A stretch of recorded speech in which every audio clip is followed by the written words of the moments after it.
ሰላም እንዴት ናችሁ? በኢትዮጵያና በተለያዩ የዓለም ስፍራ ሆናችሁ ይህንን ድምፅ የምትሰሙ የእግዚአብሔር ጸጋና ሰላም ከሁላችሁ ጋር ይሁን። ዛሬ ደግሞ በድጋሚ የመጣሁት እንግዲህ የጀመርነውን ትምህርት ለመቀጠል ነው። ዛሬም የመጣሁት ምን የሚል ትምህርት ጀምረናል? ኃጢአት ምንድነው የሚል ትምህርት ጀምረናል። እንግዲህ ስለ ኃጢአት ምንነት አንዳንድ ነገር እየተማራችሁ እንደሆነ ተስፋ አደርጋለሁ። በተለያዩ ስፍራ ሆናችሁ የምታዳምጡኝ ማለት ነው። ስለዚህ ዛሬ ደግሞ እንግዲህ ሁሉም ሰው እንዴት ነው ኃጢአተኛ የሆነው? መጽሐፍ ቅዱስ ስለዚህ ነገር ምን ይላል የሚለውን ደግሞ አንስተን የምናወራ ነው የሚሆነው። እንግዲህ ተከታተሉ፣ ወደ ክፍሉ እንሄዳለን። እዚህ ጋር እንግዲህ እንደምናየው እንግዲህ ባለፈው እዚህ ጋር ነው የቆምነው። ዛሬ ከዚህ ነው የሚቀጥለው ማለት ነው። ክፍል 5ን ከዚህ ነው የምንቀጥለው። ምንድነው የሚለው? አንዳንድ ሃይማኖተኞች ወይንም ግለሰቦች ከአዳም ኃጢአት የተነሳ ሰዎች በደለኞች እንደሆኑ ወይም ከኃጢአት ጋር እንደተወለዱ አምነው አይቀበሉም። እንዲሁም አዳም በፈጸመው ኃጢአት ምክንያት እኛ የኃጢአት በደለኞች ወይም የኃጢአት ተፈጥሮ ለብሳችሁ ከኃጢአት ጋር የተወለዳችሁ መባላችን አግባብ አይደለም የሚሉ ሰዎች አሉ። እንግዲህ ይሄ የነሱ አባባል ሊሆን ይችላል። ግን መጽሐፍ ቅዱስ ምንድነው የሚለው? መጽሐፍ ቅዱስ እንደሚያስገነዝበው ከሆነ ግን የኃጢአት በደለኞች ሆነንና በኃጢአት መወለዳችን ብቻ ሳይሆን ሁላችንም ኃጢአተኞች እንደሆነን መጽሐፍ ቅዱስ ያስተምረናል። ስለዚህ ዛሬ የምናየው እንግዲህ እንዴት ነው የሰው ልጅ ሁሉ ኃጢአተኛ የሆነው? እንዴት ኃጢአተኛ ሆነ? ኃጢአተኛ የሚለውስ መጽሐፍ ቅዱሳዊ ነው ወይ? ሰው ሁሉ ኃጢአተኛ ነው የሚለው አስተምህሮ መጽሐፍ ቅዱሳዊ ነው ወይ የሚለውን አብረን እናያለን ማለት ነው። እንግዲህ ሰው በኃጢአት ውስጥ ከተወለደ ዳዊት እንዳለው እናቴ በኃጢአት ጸነሰችኝ እንዳለው፣ እንዲሁም ደግሞ ከእናታቸው ማኅፀን ጀምረው ሳቱ ብሎ ዳዊት በመዝሙር ውስጥ እንደተናገረ እንግዲህ እንደዛ ከሆነ ሰው ከመወለዱ አንስቶ ኃጢአተኛ የሚሆን ከሆነ ሰው ሁሉ ኃጢአተኛ ነው ማለት ነው። ምክንያቱም ሰው ከአዳም በኋላ ነው እየተወለደ የመጣው። ስለዚህ ሰው ሁሉ ኃጢአተኛ ነው ማለት ነው። ይህንን ቃል ግን መጽሐፍ ቅዱስ ይደግፈናል ወይ የሚለውን ነው የምናየው። በብሉይ ኪዳን አንዳንድ ጥቅሶችን እዚህ ጋር አስቀምጬላችኋለሁ። አንደኛ ነገሥት ምዕራፍ 8 ቁጥር 46 ላይ የማይበድልም ሰው የለምና አንተን ቢበድሉ ተቆጥተህም ለጠላቶቻቸው አሳልፈህ ብትሰጣቸው ሩቅ ወይም ቅርብ ወደሆነ ወደ ጠላቶች አገር ቢማረኩም ብሎ ሰሎሞን ቤተ መቅደሱን ከጨረሰ በኋላ በበደላቸው ምክንያት ተማርከው ወደ ሌላ ሀገር ቢሄዱ እዛ ባሉበት ግን በፍጹም ልባቸው አንተን ቢፈልጉ ንስሐ ቢገቡ ወደ አንተ ቢመለሱ ወደዚህም ቤት ቢጸልዩ ወደዚህም ስፍራ መጥተው ቢጸልዩ ጸሎታቸውን ስማ እያለ ሶሎሞን ሲጸልይ ለእግዚአብሔር ሲማጸን እናያለን። ምንድነው የሚለው? የማይበድል ሰው የለም ይላል። የማይበድል ሰው የለም። ስለዚህ ሁሉም ሰው በደለኛ ነው እያለ ነው ማለት ነው ሶሎሞን። ሌላው በምድር ላይ መልካም የሚሰራ ኃጢአትንም የማያደርግ ጻድቅ አይገኝምና ይላል መክብብ ምዕራፍ 7 ቁጥር 20 ላይ ኃጢአትንም የማያደርግ ጻድቅ አይገኝምና ይላል።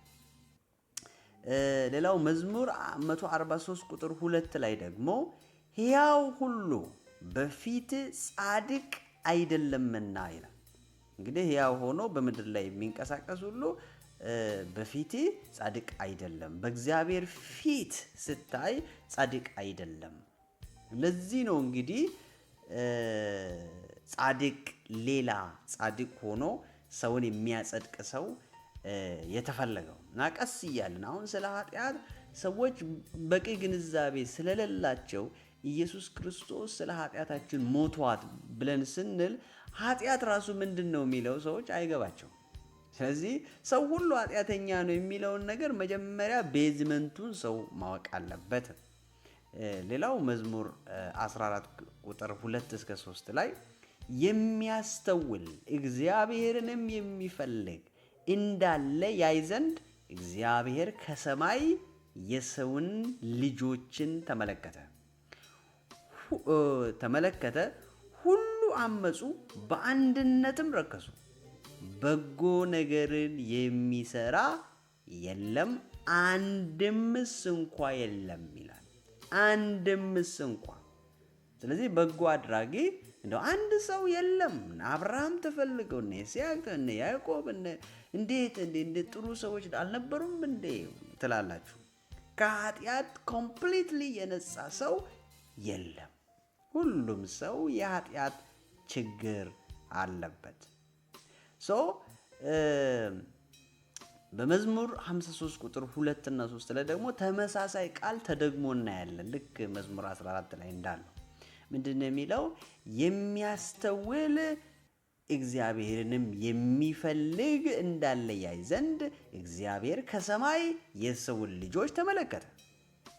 ሁሉ በደሉ፣ አብረውም ረከሱ፣ አንድስ እንኳን በጎን ነገር የሚያደርጋት የለም። አንድስ እንኳን በጎን ነገር የሚያደርጋት የለም።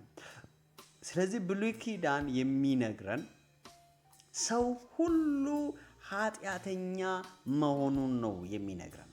ሰው ሁሉ ከኃጢአት በታች እንደተወለደ ደግሞም ሁሉም ሰው ኃጢአት እንዳለበት በምድራችን ላይ ከአዳም ጀምሮ ሲፈጠር የነበረው ሰው ሁሉ ኃጢአት እንደነበረው ብሉይ ኪዳን ይነግረናል።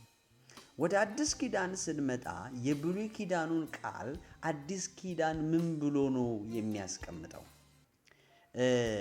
አሁን አንድ ጥቅስ ነው አንስተን በሰፊው የምናየው። ልክ ባለፈው በሮሜ 7 ላይ ያለውን ሐሳብ አንስተን ሰው ከኃጢአት ጋር እንዴት ተወለደ የሚለውን የኃጢአትን ሕግ አይተናል። ኃጢአት ራሱን የቻለ ሕግ እንደሆነ በሮሜ 8:2 ላይ በክርስቶስ ኢየሱስ ውስጥ የነበረው የሕይወት መንፈስ ሕግ ከሁለት ሕግ ነፃ እንዳወጣን፣ ከሞትና ከኃጢአት ሕግ ነፃ እንዳወጣን አይተናል። አሁን ደግሞ ሁሉም ሰው እንዴት ኃጢአተኛ ሆነ?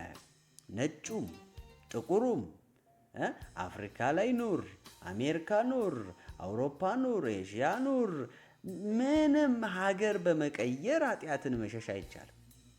ገዳም ግባ፣ በቃ የትም ብትገባ ኃጢአትን መሸሽ አትችልም። ኃጢአት ኦልሬዲ አንተ ውስጥ ተፈጥሮ ነው ገብቷል። ስለዚህ ከኃጢአት ለማምለጥ ለኃጢአታዊ ምኞት መሞትና ከእግዚአብሔር ድጋሚ መወለድ ነው ትርጉሙ።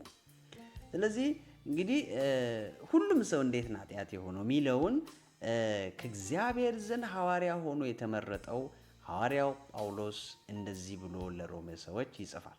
ሮሜ ምዕራፍ 3 ቁጥር 9 እስከ 26 ያለውን ቃል እናነባለን። ከዚህ ክፍል ውስጥ ሁሉም ሰው ኃጢአተኛ መሆኑን በደንብ የእግዚአብሔር መንፈስ በእርሱ በኩል አርፎ ሲናገር እንሰማለን። ምንድን ነው የሚለው?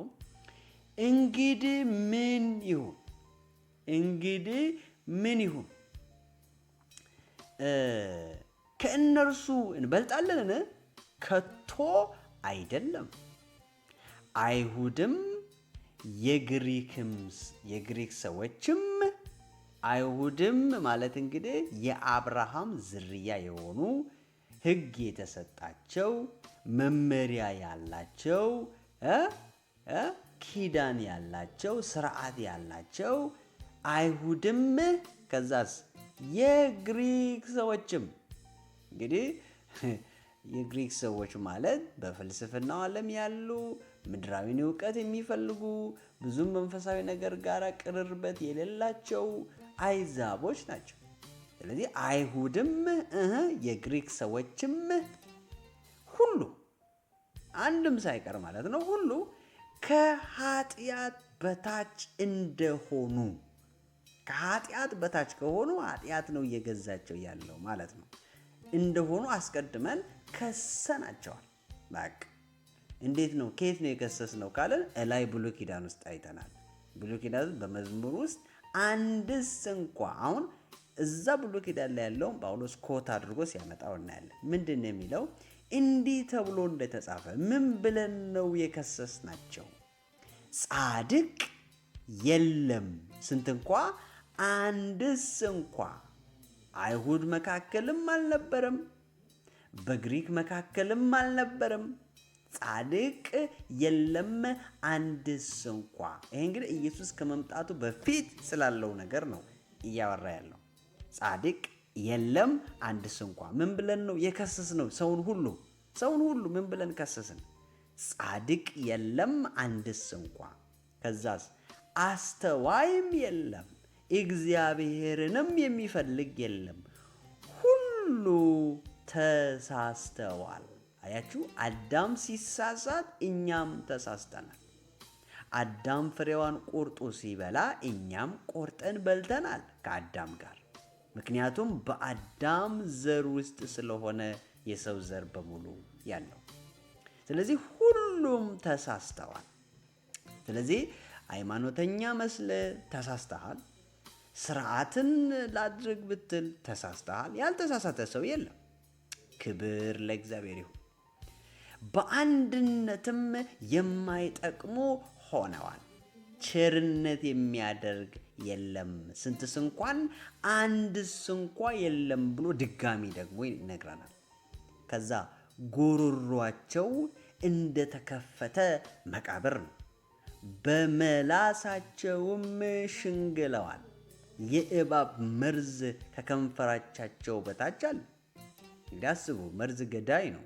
እንግዲህ ንግግራችን ሁሉ የሚገድል ነበር ማለት ነው። ዛሬ ነው ንግግራችን የሚፈውስ የሆነው እንጂ ንግግራችን ሁሉ የረከሰ ሰውን የሚሰብር የሚገድል መርዝ ያለበት ነበር። አፋቸው እርግማንንና መራርነትን ሞልቶበታል። እግሮቻቸው ደምን ለማፍሰስ ፈጣኖች ናቸው። ዛት ሚንስ ሰውነታቸውን በሙሉ የክፋት የጦር መሳሪያ አድርገን የሰጠን ሰዎች ነበር። የጦር መሳሪያ ዛሬ ሰውነታችሁን የጽድቅ የጦር መሳሪያ አድርጋችሁ አቅርቡ ብሎ ነው የሚናገረው አዲስ ኪዳን። ግን ድሮ በኃጢአት ሕግ ውስጥ እያለን ሰውነታችን የክፋት የጦር መሳሪያ አድርገን፣ እግራችን ሁሉ ክፋት ነው የሚሰራው፣ አይናችን ክፋት ነው፣ ምላሳችን ክፋት ነው፣ ሀሳባችን ክፋት ነው። ክፋት ማይሰራ ነገር ምን አለ እኛ ሰውነት ላይ? ልክ ዛሬ የዛ ተቃራኒ ነው እንግዲህ መሆን ያለበት። ጥፋትንና ይላል ጉስቁልና በመንገዳቸው ይገኛል። ማጥፋት፣ መጎሳቆል፣ ራሳቸው ያጠፋሉ፣ እንደገና ይጎሳቆላሉ። የሰላምንም መንገድ አያውቁም። በዓይኖቻቸው ፊት እግዚአብሔርን መፍራት የለም። አያችሁ፣ ዓይናችን ራሱ እግዚአብሔርን አይፈራም። እርኩስ ነገር መርጦ ነው የሚያየው። ታውቃላችሁ፣ በዕንባቆም መጽሐፍ ላይ አንተ ክፋትን ልታይ አትችልም ይላል።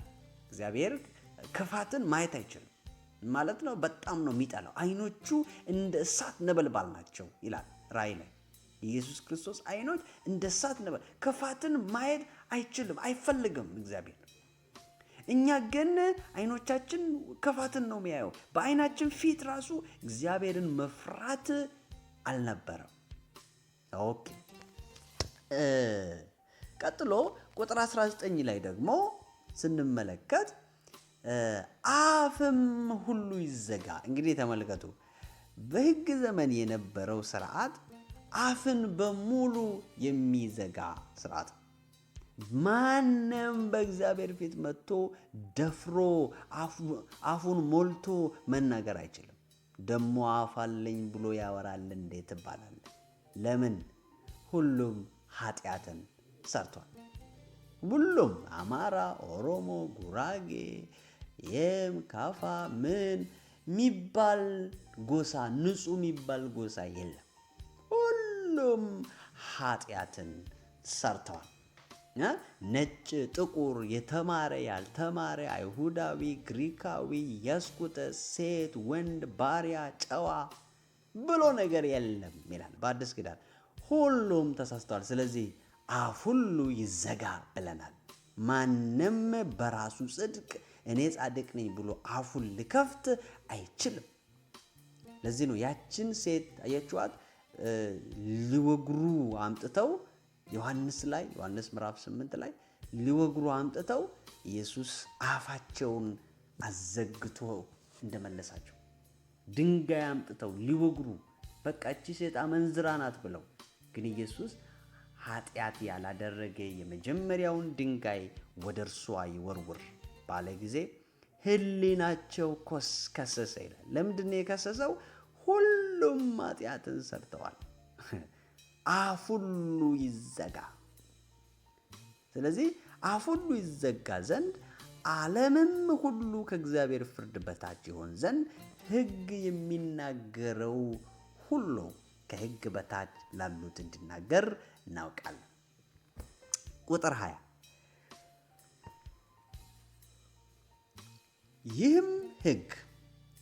ይህም የሕግን ሥራ በመስራት ሥጋ የለበሰ ሁሉ በእርሱ ፊት ስለማይጸድቅ ነው። ስለዚህ የሥራ ሰርቶ በእግዚአብሔር ፊት እጸድቃለሁ ማለት በጭራሽ አይታሰብም። ለምን? ሁላችንም ኃጢአትን ሰርተናል። አንድስ እንኳን የለም። ጻድቅ አንድስ እንኳን የለም። ብርቱ አንድስ እንኳን የለም። ቸር የሚያደርግ የለም። ከዛስ ኃጢአት በሕግ ይታወቃል። ኃጢአት በሕግ ይታወቃል ማለት ምን ማለት ነው? ሕግ ራሱ የመጣው ሰው ኃጢአትን እያደረገ ኃጢአት መሆኑን ሳያቅ ሲያደርግ የነበረበትን ዘመን ሕግ መጣና ዝሙት እኮ ኃጢአት ነው አለ። ዝም ብሎ እየተኛ ዝም ብሎ ዝሙት እየፈጸመ ኃጢአት መሆኑን ሳያቅ ሰው እየኖረ ሕግ ይመጣና ይሄ እኮ ኃጢአት ነው ይላል።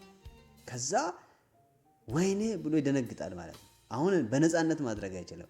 ኃጢአት ነው ከተባለ በኋላ ኩነኔ፣ ጭንቀት ይመጣል። ኃጢአት ነው ተብሏል፣ አውቋል። ከዛስ እየሰረቀ የነበረው ሰው ስርቆት እኮ ኃጢአት ነው ብሎ ሕግ ይመጣና ጠበቅ ያደርገዋል። ሰው ኃጢአተኛ መሆኑን አውቆ ወደ ኢየሱስ እንዲሮጥ እንጂ ሕግ የመጣው መጽደቂያ አይደለም። ሲጀመር ሕግ ወደ ኢየሱስ የሚሮጥበት ኃጢአተኛ መሆኑን አውቆ ወየው ብሎ ወደ ኢየሱስ ሮጦ እንዲመጣ ነው እና ለዛ ነው። ስለዚህ ኃጢአት በሕግ ይታወቃል። ከዚያ አሁን ግን በሕግና በነቢያት የተመሰከረለት የእግዚአብሔር ጽድቅ አያችሁ። ከላይ በስራ ጽድቅ አለ። በስራ ጽድቅ አለ ብሎ የሚተጋ ሰው አለ። ከዛ ደግሞ የእግዚአብሔር ጽድቅ ደግሞ አለ። ያለ ሕግ ተገልጧል። አያችሁ የእግዚአብሔርን ጽድቅ ሕግ መጥቶ የሚገልጠው ኃጢአት የለም።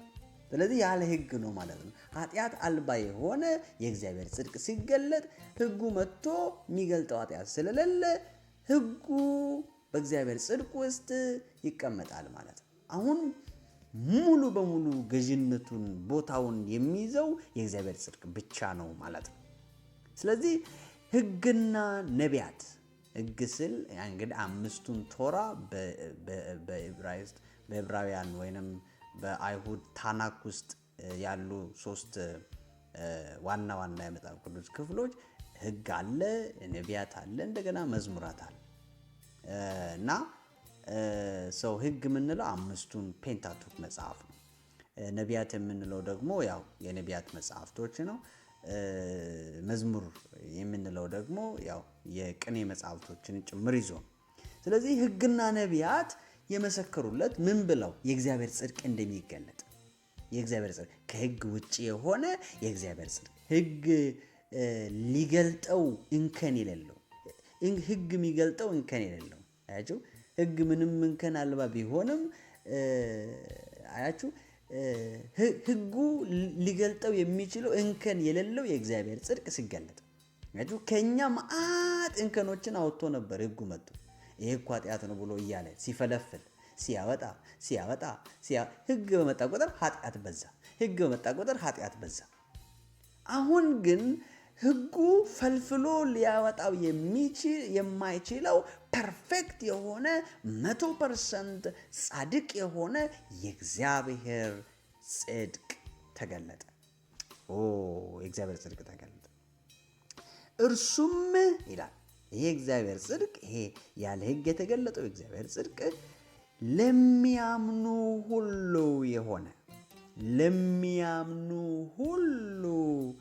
የሆነ በኢየሱስ ክርስቶስም በማመን የሚገኘው የእግዚአብሔር ጽድቅ ነው። ዋው! አሁን ለሚሰሩ አይደለም የሚለው። ቅድም ሁሉም ኃጢአተኛ እንደሆኑ ነው እያወራን ያለ ነው። እንግዲህ ለሚያምኑ ሁሉ የሆነ በኢየሱስ ክርስቶስ በማመን አያችሁ። ስለዚህ የእግዚአብሔር ጽድቅ በኢየሱስ ክርስቶስ ሳያምኑ ማግኘት አይቻልም ማለት ነው። ስለዚህ በኢየሱስ ክርስቶስ በማመን የሚገኘው የእግዚአብሔር ጽድቅ ነው። ከዛስ ልዩነት የለምና አያችሁ። ከላይ ኃጢአት ሁሉንም ሰው ሲገድል አልለየም። ነጭ አልለየም፣ ጥቁር አልለየም፣ አይጉር አልለየም፣ ሀገር አልለየም፣ እያንዳንዱን ብሔር አልለየም። ሳይለይ ሁሉንም ገደለ። አሁን ደግሞ ሳይለይ ማዳን የሚችል የእግዚአብሔር ጽድቅ መጣ። ሙሉ የሆነ እንከን አልባ ሕጉ ፈልፍሎ ሊያወጣው እንከን አልባ የሆነው ሕግ ፈልፍሎ ሊያወጣው የማይችለው እንከን አልባ የሆነ የእግዚአብሔር ጽድቅ ተገለጠ። ልዩነት የለምና። እሺ ቁጥር 23 ነው። ሁሉ ኃጢአትን ሰርተዋልና አያችሁ። ሁሉም አይሁድም ግሪካዊም የተማረም ያልተማረም ወንድምና እህቶች ይህንን ድምፅ የምትሰሙ ከእኛ መካከል በራሱ ጻድቅ የሆነ ሰው የለም። መጽሐፍ የሚለው ሁሉም ኃጢአትን ሰርተዋልና ይልና በዚሁ አይበቃም፣ የእግዚአብሔርም ክብር ጎሏቸዋል። እንግዲህ የእግዚአብሔር ክብር መንፈስ ቅዱስ፣ የእግዚአብሔር ክብር ኢየሱስ ክርስቶስ፣ የእግዚአብሔር ጽድቅ፣ ከእግዚአብሔር ጋር ያለን ህብረት ጎሎብናል። ቁጥር 24 በኢየሱስ ክርስቶስም በሆነው ቤዛነት በኩል እንዲያው በጸጋ ይጸድቃሉ። እንዲያው ማለት ምንም ሳይሰሩ ምንም ሳይሰጡ ማለት ነው። እንዲያው በጸጋ ይጸድቃሉና ከዛስ እርሱንም እግዚአብሔር በእምነት የሚገኝ በደሙም የሆነ ማስተሰሪያ አድርጎ አቆመው። ዋው! አቆመው። አያችሁ፣ ተከለው ማለት እንደ ሐውልት ተከለው፣ አቆመው። እሺ ከዛስ ይህም በፊት የተደረገውን ኃጢአት በእግዚአብሔር ችሎታ አሜን አሜን፣ በእግዚአብሔር ችሎታ። አያችሁ፣ ይሄ የኛ ችሎታ አይደለም። በማርቆስ ምዕራፍ 10 ቁጥር 27 ላይ አንድ ሀብታም ሰው ኢየሱስን መጥቶ ሲጠይቀው እናያለን። እና ኢየሱስ ሁሉን ሽጥ ተከተለኝ ባለ ጊዜ ሀብታም ስለነበረ እያዘነ ሄደ። ከዛ ጴጥሮስና አብረው የነበሩ ደቀ መዛሙርቱ ምን አሉት? ታዲያ ማልድ እንችላለን፣ ምክንያቱም ኢየሱስ ሀብታም መንግስት ሰማይ ከሚገባ ግመል በመርፌ ቀዳዳ ቢሾልክ ይሻላል ብሎ ሲል፣ እንዴ ታዲያ ማልድ እንችላለን አሉ። ከዛ ኢየሱስ እንደዚህ አለ፣ በሰው የማይቻል በእግዚአብሔር ይቻላል። አያችሁ፣ ሰውየው መጀመሪያ አመጣጡ ራሱ ሲመጣ እድን ዘንድ ምን ላርግ ብሎ ነው የመጣው። ላርግ ብሎ እንጂ አንተን አምኜ እድናለሁ ብሎ አይደለም የመጣው። ስለዚህ ሕግን አድርጎ ለመዳን ነው የፈለገው። ስለዚህ እስቲ ጨምሬ አድርግ ሲል አቃተው ማለት ነው። መሀል ላይ ፌል አደረገ። ስለዚህ በእንዲህ አይነት ሞቲቭ ለመዳን የሚሞክሩ በቃ ጭንቅ ነው፣ አይቻልም። እሺ ታዲያ እንዴት ነው? ማን ነው ምድነው ባሉ ጊዜ ይሄ በእግዚአብሔር ችሎታ ነው የሚሆነው፣ በሰው ችሎታ አይሆንም። ዋው! በሰው ችሎታ አይሆንም፣ በእግዚአብሔር ችሎታ። በሰው የማይቻል በእግዚአብሔር ይቻላል። ባለፈውም እንዳየነው ከስጋ የተነሳ ይላል፣ ከስጋ የተነሳ ሕግ ሊያደርግ ያልቻለውን ይላል።